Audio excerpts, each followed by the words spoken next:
안녕하세요. 저는 20대 중반, 결혼한 지 이제 막 1년이 조금 넘은 여자입니다. 남들은 인생에서 가장 행복해야 할 시기라고 말하지만 저는 지금 이혼을 준비하고 있습니다.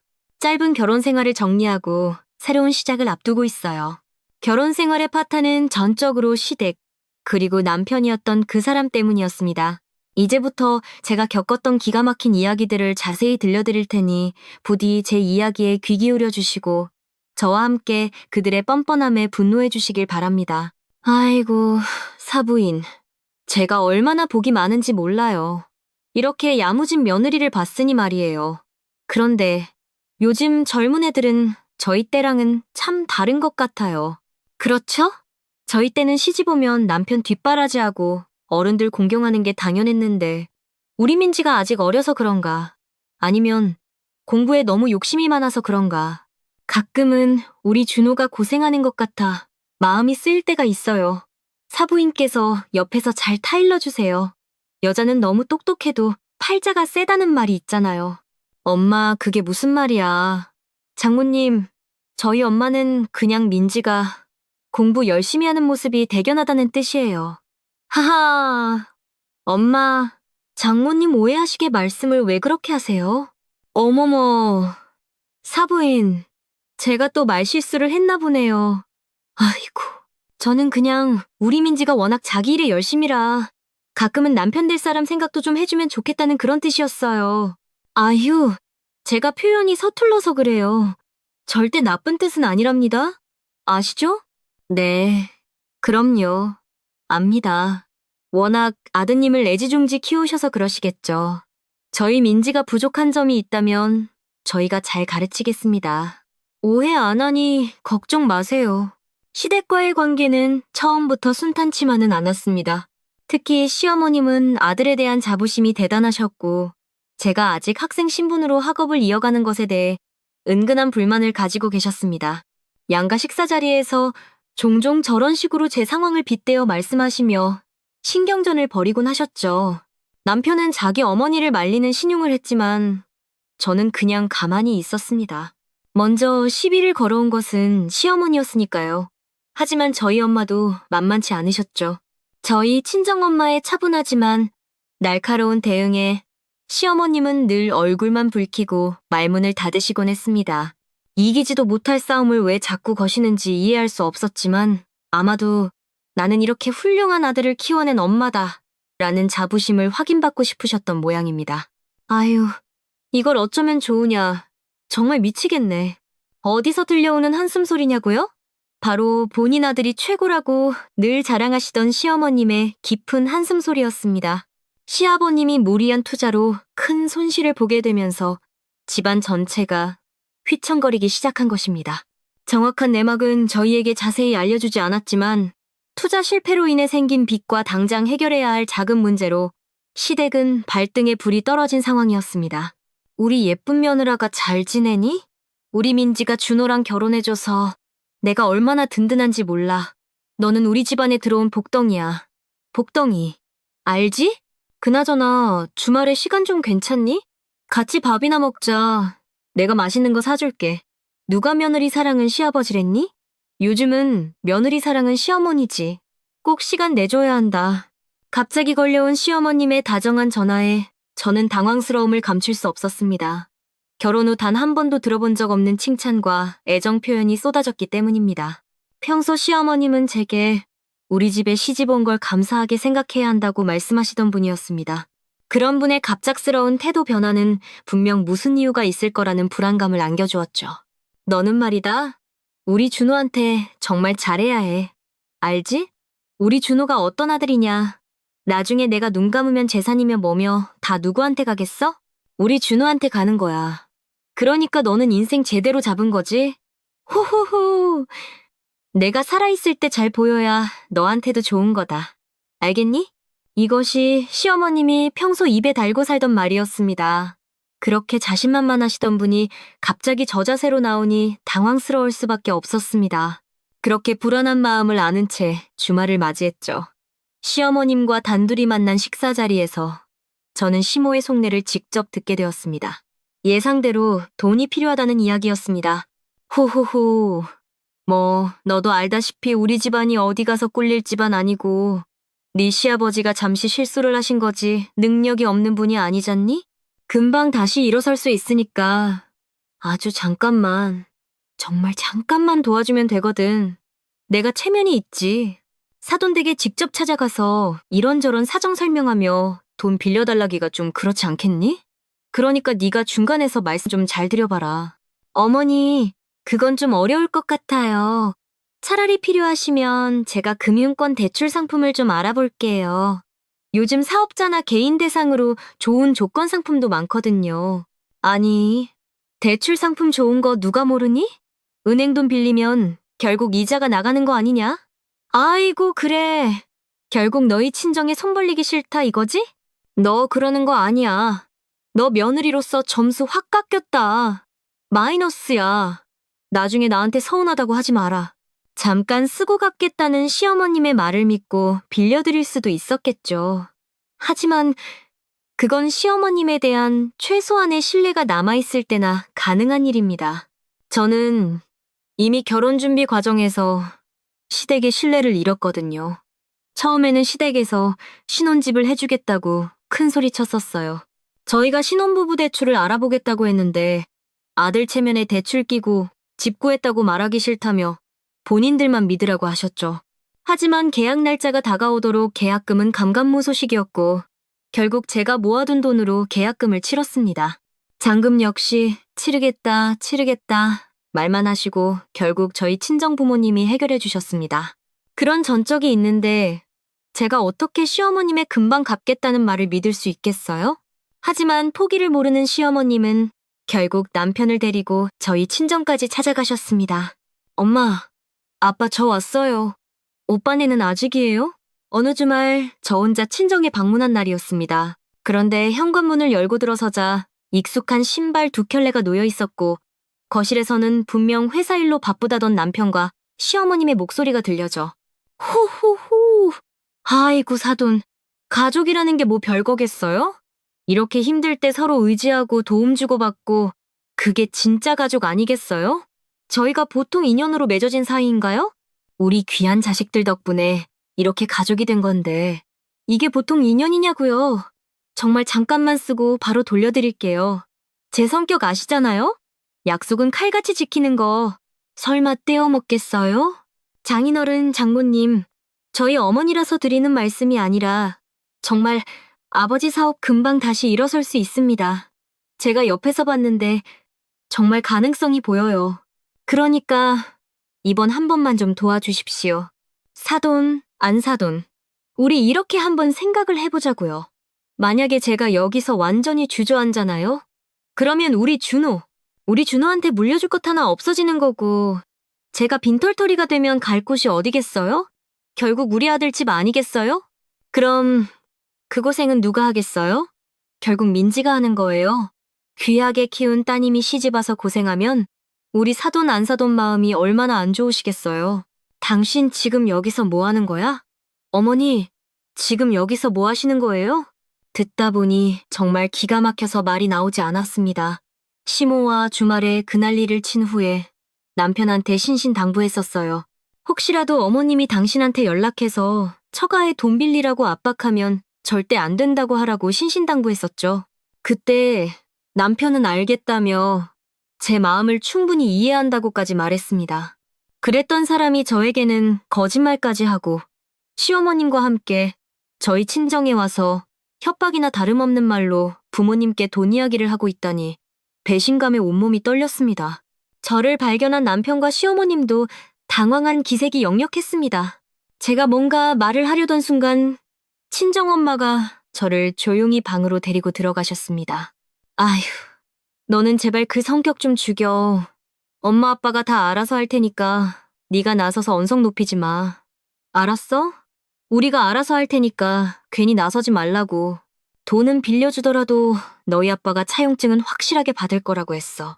그러니까 괜히 싸움 만들지 말고 엄마 아빠가 알아서 할 테니까 너는 그냥 가만히 있어. 알겠어? 결국 친정 부모님은 시댁에 돈을 빌려주시기로 결정하셨습니다. 다 저 때문이었겠죠. 그나마 다행인 것은 친정아버지가 혹시 모를 상황에 대비해 차용증을 받아두셨다는 점이었어요. 시어머님은 차용증을 쓰면서 서운하다는 투로 불평했지만 아버지는 그런 시어머님을 어르고 달래 결국 서명을 받아내셨습니다. 그때 아버지가 받아두신 차용증이 아니었다면 저는 아마 지금 훨씬 더 복잡하고 고통스러운 시간을 보내고 있었을지도 모릅니다. 그렇게 저희 친정부모님께 돈을 빌려간 시댁 식구들은 언제 그랬냐는 듯 다시 예전의 모습으로 돌아갔습니다. 시부모님은 그러려니 했지만 남편의 태도 변화는 저를 더욱 실망하게 만들었습니다. 돈이 필요할 때는 저희 친정 문지방이 닳도록 드나들던 사람이 돈을 빌려가고 나자 약속이라도 한 듯 발길을 뚝 끊었습니다. 내가 지난주부터 얘기했잖아. 아버지 환갑 기념 가족 식사 있으니까 시간 꼭 비워두라고. 어제 오늘 얘기한 것도 아니고 일주일 전부터 약속했던 걸 어떻게 이렇게 쉽게 잊어버려? 아버지한테 뭐라고 말씀드리냐고. 미안해. 내가 일부러 그런 게 아니라 회사에서 갑자기 나오라는 걸 어떡해? 내가 나중에 장인어른 따로 찾아뵙고 인사드릴게. 당신이 가서 장인어른이랑 장모님께 말씀 좀 잘 드려줘. 알았지? 심지어는 저희 아버지 환갑 기념 가족 식사 날 갑자기 회사에서 호출했다는 핑계를 대며 참석하지 않았습니다. 저는 결국 남편 없이 친정 식구들과 식사 자리에 가야 했습니다. 모처럼의 가족 행사였기에 아쉬움이 컸지만 그래도 애써 웃으며 시간을 보내고 있었습니다. 그런데 식사를 마치고 잠시 호프집에 들렀을 때 저와 저희 가족은 전혀 예상치 못한 장면을 목격하게 됩니다.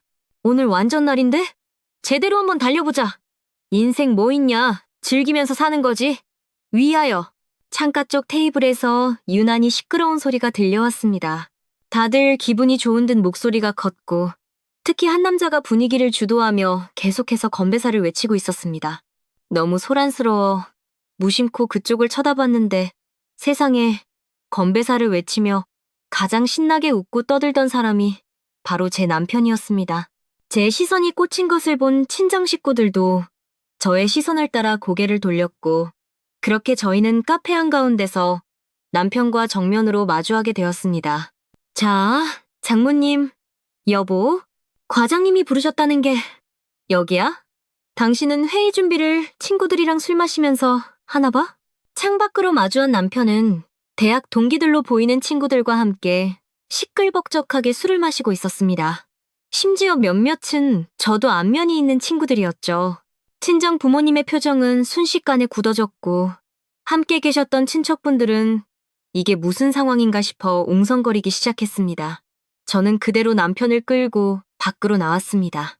여보, 그게 아니라 갑자기 회의가 취소된 거야. 그래서 이걸 어떻게 해야 하나. 갑자기 취소됐다고 말하기도 이상하게 보일 것 같고 해서 그냥 서울 가면 같이 장인어른 찾아뵙고 말씀드리려고 했었거든. 그걸 지금 변명이라고 하는 거야? 저기 있는 네 친구들 내가 아는 얼굴만 몇 명이야. 그 친구들은 다 갑자기 일이 취소됐대? 어떻게 다 같이 약속이라도 한 것처럼 그것도 오늘 여기서 모여? 지금 나랑 장난해? 차라리 솔직하게 친구들이랑 약속 있어서 못 간다고 말을 하던가.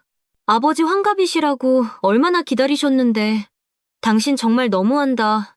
가서 친구들이랑 신나게 마저 놀아. 내가 어떻게 놀아. 자리 정리하고 나도 장인어른, 장모님께 인사드리러. 됐네. 우리가 사양이야. 거짓말을 하려거든 좀 제대로 치던가. 자, 장인어른. 아, 그게 아니고요. 장인어른 제가 다 이게 설명할 수 있거든요. 장모님, 제 말 좀 들어보세요. 친정아버지께서도 단단히 화가 나셔서 더는 듣지 않으시고 저를 데리고 서둘러 자리를 뜨셨습니다. 남편은 멀리서 저희를 보며 변명을 늘어놓았지만 아무도 말을 들어주지 않았죠. 함께 계셨던 친척분들도 저마다 한마디씩 거들었습니다. 즐거워야 할 아버지 환갑 기념일은 남편의 어설픈 거짓말 때문에 완전히 망쳐버린 거죠. 그 뒤 남편이 저희 친정 부모님을 찾아뵈려 했지만 부모님은 단호하게 만나주지 않으셨습니다. 그때 이미 남편의 싹수를 알아봤어야 했는데 제가 너무 어리석었네요. 똥인지 된장인지 꼭 찍어 먹어봐야 아는 수준이었던 거죠. 아니, 남도 아니고 한 가족끼리 어떻게 이렇게 돈 달라고 독촉을 할 수가 있어요? 그러던 와중에 자기 아들이 무슨 사고를 쳤는지도 모르는 시어머니가 상황에 제대로 기름을 부었습니다. 친정 부모님께 빌려간 돈으로 시댁의 급한 불은 끈 듯 보였고, 심지어 남편 말로는 시아버지가 새로운 소규모 사업을 구상 중이라고까지 했습니다. 그래서 친정 부모님께서 조심스럽게 빌려간 돈을 좀 갚아줄 수 있겠냐고 물으셨습니다. 그러자 시어머님은 돈을 빌려갈 때와는 180도 다른 태도로 저런 소리를 내뱉었습니다. 가족끼리 너무 빡빡하게 구는 것 아니냐면서요. 참, 화장실 들어갈 때 마음 다르고 나올 때 마음 다르다더니 시어머님이 딱 그 짝이었습니다. 아니, 저 정말 너무 서운하네요. 제가 뭐 그 돈 떼어먹겠어요? 제가 형편 풀리면 알아서 다 갚을 거 아니에요. 세상에 그거 몇 푼 된다고 잠깐을 못 기다려서 오랜만에 얼굴 보는 자리에서 저한테 돈 이야기를 꺼내세요? 정말 너무하시네요. 이럴 줄 알았으면 제가 어디 다른 데서 돈을 빌리든가 했죠. 사부인, 저희가 설마 사부인을 못 믿어서 그러겠어요? 준호 말로는 이제 한시름 놓으셨다고 하길래 여쭤본 거예요. 맞아요. 남편 놈이 그 전에 저희 부모님께 먼저 말을 꺼냈었어요. 이제 시댁 형편이 많이 나아졌고 아버지가 새로 시작한 일도 자리를 잡아가고 있다고 말입니다. 그리고 실제로 시댁에서는 그 와중에 오래된 가전제품 몇 가지를 바꾸기도 했습니다. 그럼 분명 경제적으로 여유가 생겼다는 뜻이잖아요. 사위한테서 직접 얘기를 듣고 꺼낸 말이라고 하자 시어머님은 옆에 앉아있던 자기 아들, 즉 제 남편 옆구리를 세게 꼬집었습니다. 눈치 없는 남편은 아프다며 큰 소리로 투덜거렸고요. 그 모습을 보니 시어머님이 어떤 마음을 먹고 있었는지 짐작할 수 있었습니다. 그냥 이 핑계 저 핑계 대면서 슬그머니 넘어가려 했던 것이 분명했습니다. 아니 그거야. 형편이 좀 나아진 건 맞죠. 맞는데 이게 또 돈이라는 게 묶여있는 돈도 있고 당장 쓸 수 있는 돈은 또 다르고 뭐 그런 게 있지 않습니까? 제가 여유가 생기면 당연히 최우선으로 사돈댁돈부터 갚아야 하는 게 맞죠. 그런데 드리고 싶어도 지금 당장은 수중에 돈이 없다니까요. 이 녀석이 뭘 잘 모르고 그냥 얘기한 것 같은데 저 아직 그렇게 여유롭지 못합니다. 참내 가만히 보면 꼭 있는 사람들이 더하다니까? 제가 알기론 어머니 충분히 여유되시는 것 같은데요. 시어머님이 저런 식으로 나오는데 제가 가만히 있을 수 있겠습니까? 제가 보고 들은 것만 해도 여러 가지 정황 증거가 있었는데요. 저는 시어머님의 말을 단호하게 끊고 이야기하기 시작했습니다. 어머니, 이번에 집에 새로 들인 가전제품들만 해도 꽤 큰 돈 아니에요? 그리고 저한테는 조만간 해외여행 가실 거라고 괜찮은 패키지 상품 알아보라고 하셨잖아요. 준호 씨한테는 전화하셔서 어디 리조트 예약 좀 알아보라고 하셨고요. 아니 그거는 아이고 내가 정말 얘가 사람 잡으려고 작정을 했네? 아니 그래요. 사돈, 민지 너도 잘 들어. 제가 돈 드릴 수 있어요. 드릴 수 있는데 이거는 좀 확실히 짚고 넘어가야겠네요. 아니 저도 웬만하면 이런 얘기까지는 안 하려고 했는데 민지나 사돈들이나 자꾸 이렇게 이것저것 따지고 나오니 저도 할 말은 좀 해야겠습니다. 제 반격에 당황한 시어머님은 이제 다른 카드를 꺼내들기 시작했습니다. 조금 전까지 돈이 없다고 했던 사람이 갑자기 말을 바꾼 것입니다. 돈을 줄 수는 있지만 자기들도 손해보는 부분이 있다는 식으로 말하기 시작했습니다. 시어머님의 입에서 나온 말은 저와 저희 친정부모님을 충격과 분노에 빠뜨렸습니다. 있는 그대로 한번 얘기해보자고요. 우리 준호 외아들인 거 아시죠? 저한테는 눈에 넣어도 안 아플 귀한 자식이고 당연히 집안의 기둥이 되어야 할 아이입니다. 그런데 결혼한 지 1년이 넘도록 애 소식은커녕 며느리라는 애는 아직도 자기 공부한다고 학교에 매달려 있네요. 여자가 시집을 왔으면 남편 내조하고 집안 살림 돌보면서 어른들께 잘하는 게 당연한 거 아닌가요? 우리 준호가 벌어오는 돈으로 편하게 공부하는 거면 적어도 미안한 마음이라도 가져야 하는 거 아닙니까? 솔직히 우리 집안 입장에서는 손해보는 장사 아니에요? 그러니까 뭐 정 그 돈을 받아내셔야겠다면 어쩔 수 없지만 이거는 저희가 입은 피해에 대한 보상이라고 생각하시는 게 맞는 거 아닌가요? 어머니, 지금 그게 무슨 말씀이세요? 보상이요? 제가 공부하는 게 왜 손해보는 장사인데요? 아니, 대체 무슨 말씀을 그렇게 하세요? 지금 저보고 저 사람 발목 잡는다는 뜻이에요? 민지, 너는 가만히 있어봐. 사부인, 지금 저희 딸아이가 뭘 보상해야 한다고 말씀하시는 겁니까? 제가 제대로 이해를 못한 것 같아서요. 이전에도 저희 집사람 두고 조금 불편한 말씀을 하셨을 때도 제가 그냥 웃어 넘겼는데 이건 좀 너무 심하신 것 같은데요? 제가 뭐려? 아니, 저는 있는 사실 그대로를 이야기하는 겁니다.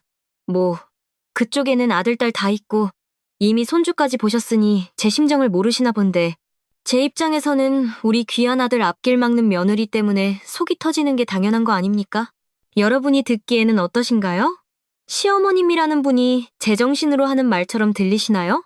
제 귀에는 그저 궤변으로밖에 들리지 않았습니다. 평소 시어머님과 친정엄마의 신경전에도 허어 웃으며 넘기셨던 저희 친정아버지마저 얼굴이 굳어 단단히 화가 나신 상태였습니다. 친정엄마는 말할 것도 없이 속이 타는지 연신 냉수만 들이켜셨습니다. 바로 그때 남편이라는 작자가 뭔가 상황을 중재하려는 듯 입을 열었습니다. 아이고 장인어른, 장모님, 저희 어머니 말씀은 그게 아니라요. 아무래도 민지가 아직 학생이다 보니까 솔직히 저희 엄마가 보기엔 좀 답답하실 수도 있잖아요. 가끔 저한테도 얘기하셨거든요. 민지가 너무 자기 생각만 하는 것 같다고. 뭐, 저는 괜찮습니다. 제가 좀 더 노력하면 되죠. 그래도 저희 어머니 입장도 조금만 이해해 주시면. 엄마도 그렇지? 엄마도 장인, 장모님이 조금만 이해해 주시면 덜 서운할 거 아니야. 뭐야, 지금 뭐 하는 거야? 저 인간도 제정신이 아니었습니다. 결국 또 자기 엄마 편을 들고 있었습니다. 자기 엄마가 하는 말이 얼마나 모욕적이고 말도 안 되는 소리인지 전혀 분간하지 못하고 있었습니다. 제 인내심은 이미 바닥을 드러낸 지 오래였습니다.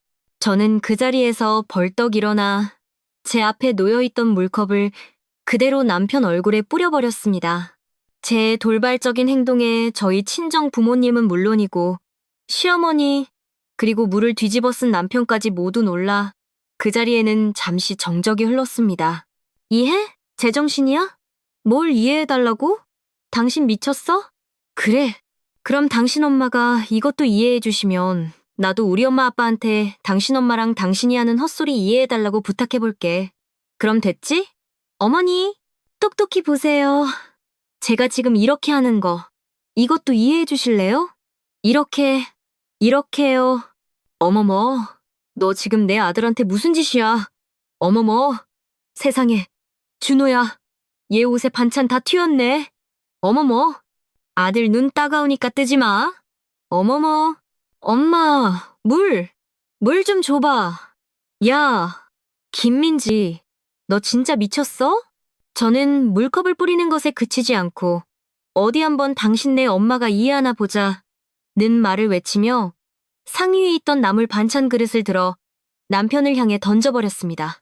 남편 얼굴과 옷에는 물과 반찬 양념이 뒤범벅되어 흘러내렸습니다. 눈이 맵다며 식당 안을 뛰어다니는 남편과 그런 아들을 붙잡고 호들갑을 떠는 시어머니의 모습을 보니 정말이 지어이가 없어서 웃음만 나왔습니다.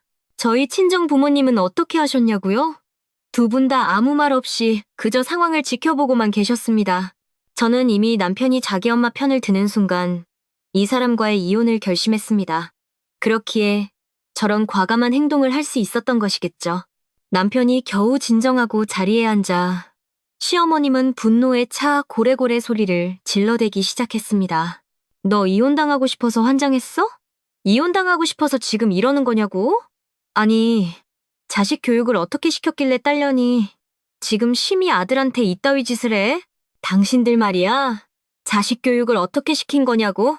이러고도 나한테 그 돈을 갚으라고? 나 못 갚아. 절대 못 줘. 나한테 돈 받고 싶으면 당신 딸년 교육부터 똑바로 시켜서 데리고 와. 너 당장 내 아들한테 무릎 꿇고 싹싹 빌어. 어디서 배운 버르장머리야. 철서. 바로 그때였습니다. 참고 참으시던 저희 친정엄마가 앞에 놓인 물수건을 들어 그대로 시어머니 얼굴을 향해 던져버리셨습니다.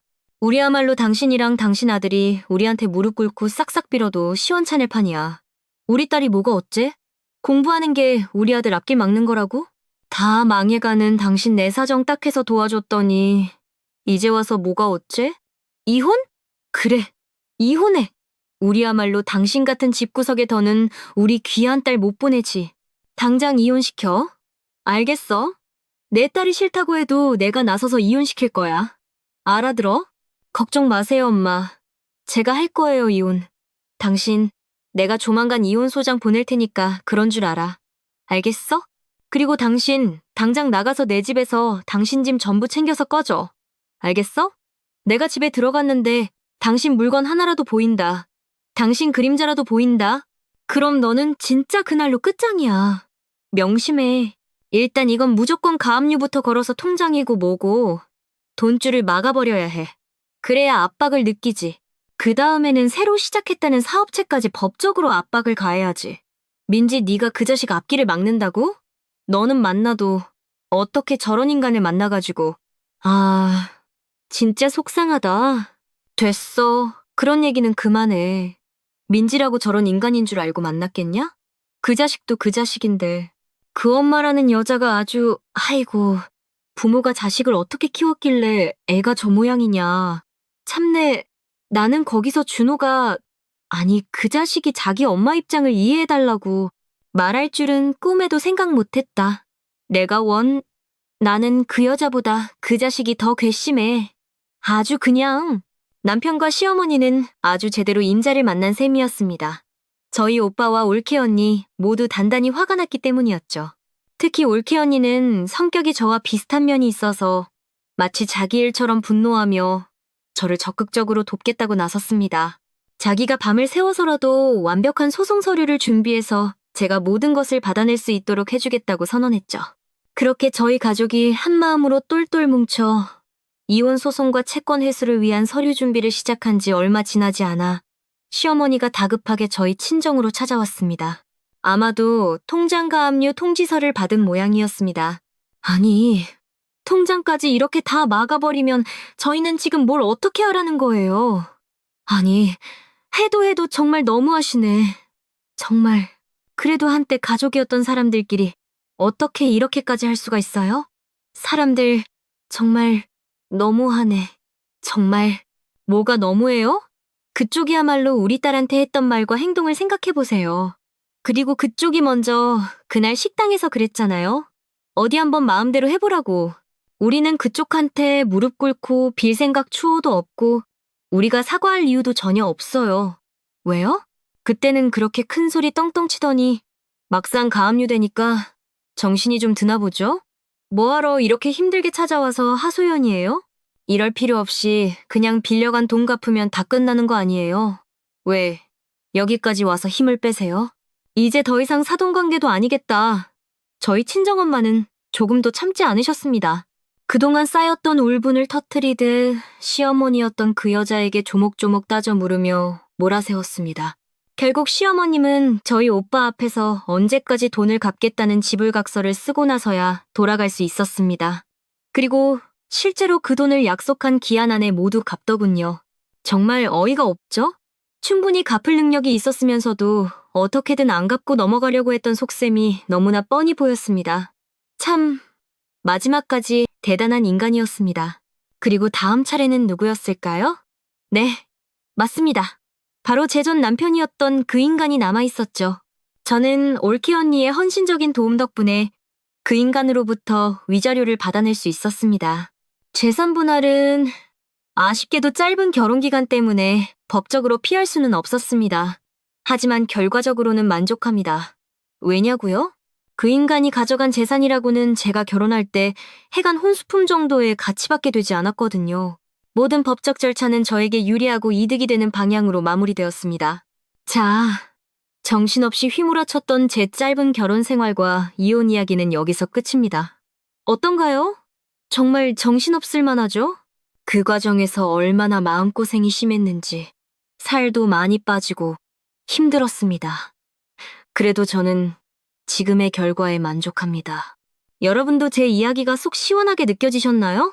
만약 그러셨다면 저와 함께 그 몰상식했던 시댁 식구들을 마음껏 욕해주세요. 그 인간들 귀가 가렵도록 말입니다. 그럼 저는 이제 제 새로운 인생을 향해 나아가겠습니다. 제 긴 이야기 들어주셔서 정말 감사합니다.